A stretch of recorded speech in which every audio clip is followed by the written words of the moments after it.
Hello बच्चों, let's read this question. Three simple harmonic motion in same direction having same amplitude A and the same period suspended if each differ in the phase from the next by 45 degree then the choose the correct statement. तो question में क्या बोल रहा है? तीन तीन simple harmonic motion है जिसका सेम डायरेक्शन उनका है और उनका एम्पलीट्यूड ए है और पीरियड भी सेम है और ये क्या हो रहा है, इसका जो फेज एंगल है एक से एक 45 डिग्री डिफरेंस में, then the choose the correct statement. तो इसमें सही स्टेटमेंट क्या है उसको हमको चूज करना है। तो उसके लिए जो की कंसेप्ट है,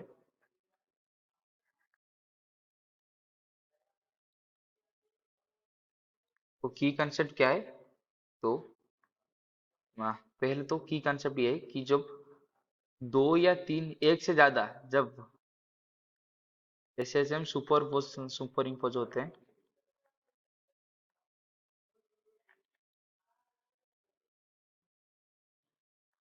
वो एक न्यू एसएचएम प्रोड्यूस करते हैं। तो इसके लिए कंडीशन क्या है? ये जो सिंपल हार्मोनिक जो भी ऑक्सीडेंट जो भी सुपर इम्पोज हो रहे हैं, ये तीनों का फ्रीक्वेंसी, एंगुलर फ्रीक्वेंसी सेम होना चाहिए या इक्वल होना चाहिए। ये तीनों का एंगुलर फ्रीक्वेंसी इक्वल होना चाहिए।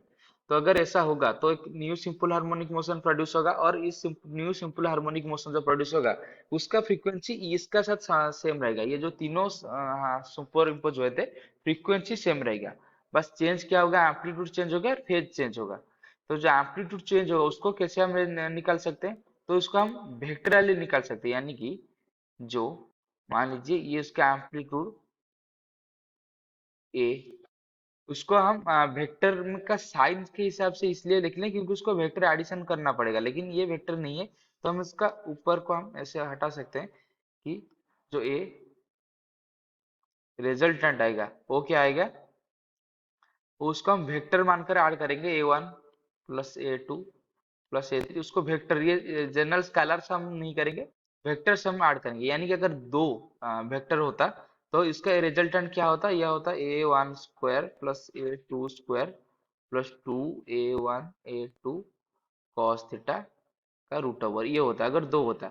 इसी हिसाब से जैसे हम वेक्टर का ऐड करते थे ऐसे ऐड कर कर ए रिजल्टेंट निकालेंगे और ऐसे ही इस ए का एंगल दिखकर उसका फेज एंगल भी निकाल सकते हैं, इस अगर वो ओमेगा सेम होगा तो अगर हमारा क्वेश्चन में दिया है उनका सबका एम्पलीट्यूड सेम है, यानी कि सबका एम्पलीट्यूड ए है और उनका सेम पीरियड है। तो टाइम पीरियड का फॉर्मूला हमको पता है कि जो टाइम पीरियड है ये है 2 पाई बाई ओमेगा। तो टाइम पीरियड अगर सेम है then implies omega also same, यानी कि हम अभी ये फॉर्मूला डाल सकते हैं क्योंकि तीनों का ओमेगा सेम है।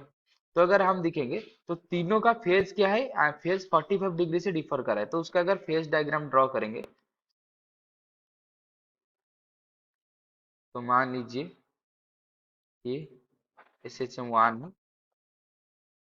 ये SHM2 है और ये एंगल है 45 डिग्री और ये SHM3 है, इसका एंगल इससे हो गया 45 डिग्री और टोटल ये हो जाएगा 90 डिग्री। तो ये तीनों का ऐड करना है अभी। तो आप क्या पहले क्या करेंगे?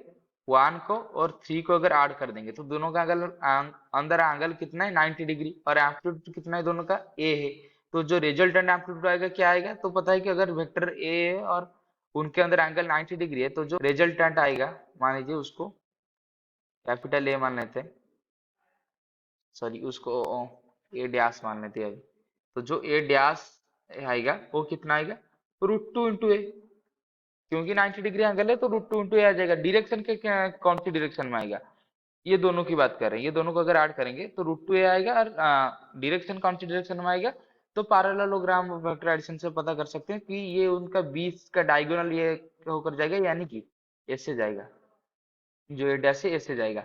और इसका जो ये किसके साथ कोइंसिड कर रहा है? ये जो 2 वाला एसएचएम का फेज है उसकी डायरेक्शन में कोइंसिड कर रहा है, क्योंकि ये भी 45 में, तो ये जो है ये भी 45 पे ही जाएगा। कि इससे पैरेललोग्राम का के वेक्टर एडिशन से हमको पता चल गया, क्योंकि डायगोनली जाएगा तो डायगोनली तो है तो 45 डिग्री दोनों साइड कर कर जाएगा, यानी कि इस डायरेक्शन में जाएगा। यानी कि टोटल जो नेट रिजल्टेंट है वो कितना होगा? तो नेट जो रिजल्टेंट है हम उसको भी डायरेक्ट ऐड कर सकते हैं क्योंकि दोनों वेक्टर सेम डायरेक्शन में। तो ये √2a प्लस ए, तो ये कितना आ जाएगा √2 प्लस 1 इंटू ए। यानी कि जो फाइनल एम्पलीट्यूड हमारे पास आया ये आया √2 प्लस 1 इंटू ए। यानी कि अगर ऑप्शन दिखेंगे तो option A resultant amplitude is 1 plus √2 into A is the right answer. तो अभी हम देखेंगे तो phase of the resultant motion relative to the first is 90 degree. तो फेज ऑफ ये हमारा जो फेज आएगा जो रिजल्टेंट आएगा किस डायरेक्शन में, ये भी इसी डायरेक्शन में आएगा, ये भी इसी डायरेक्शन में आएगा, बस थोड़ा आगे चला जाएगा, एम्पलीट्यूड थोड़ा बढ़ जाएगा। क्यों? क्योंकि सेम डायरेक्शन में अगर वेक्टर ऐड हुआ तो इस रिजल्टेंट भी सेम डायरेक्शन में आएगा। यानी कि फेज एंगल जो होगा इस फास्ट के हिसाब से ये 90 नहीं 45 डिग्री में आ रहा है। तो ये 2b तो गलत हो गया। फिर बोला एनर्जी एसोसिएटेड, तो एनर्जी जो एसोसिएट होता है टोटल एनर्जी वो क्या होता है 1/2 m ओमेगा स्क्वायर ए स्क्वायर। तो एम ओमेगा तीनों के लिए सेम है। तो पहले इंडिविजुअल के लिए अगर टोटल एनर्जी निकालेंगे तो टोटल एनर्जी कितना होगा हाफ एम। और अगर फाइनल जो रिजल्टेंट के लिए निकालेंगे जो हमारा सुपर इम्पोज होने पर जो रिजल्टेंट आया वो कितना होगा हाफ एम, उसका एंगुलर फ्रीक्वेंसी ओमेगा का ओमेगा सॉरी ओमेगा का स्क्वायर। हाँ सर ठीक है, ओमेगा का स्क्वायर। और एम्पलीट्यूड कितना आ गया √2 प्लस 1 इंटू ए इसकी स्क्वायर। तो टोटल कितना आ जाएगा 1/2 m ओमेगा स्क्वायर ए स्क्वायर और √2 प्लस 1 का स्क्वायर कितना हो जाएगा 2 प्लस 1 प्लस 2 इंटू √2।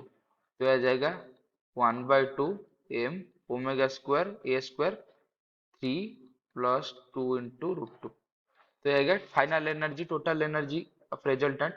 तो इसको अगर देखेंगे ये 3 - 2 √2 आ रहा है लेकिन 3 + 2 √2 आना चाहिए, तो ये भी गलत हो गया। और डी बोला है the resulting motion is not simple harmonic, ये गलत गलत है क्योंकि अगर ये इनका फ्रीक्वेंसी सेम आया, तीनों का फ्रीक्वेंसी सेम है, तो सुपर इम्पोज होने के बाद भी जो भी आएगा रिजल्टेंट वो भी सिंपल हार्मोनिक मोशन ही होगा और उसका ओमेगा सेम होगा तीनों के साथ। तो ऑप्शन डी भी गलत है, यानी कि जो सही आंसर है ये ऑप्शन ए ही एकमात्र सही आंसर है। तो option is the right answer. I hope you have understood this question. Best of luck.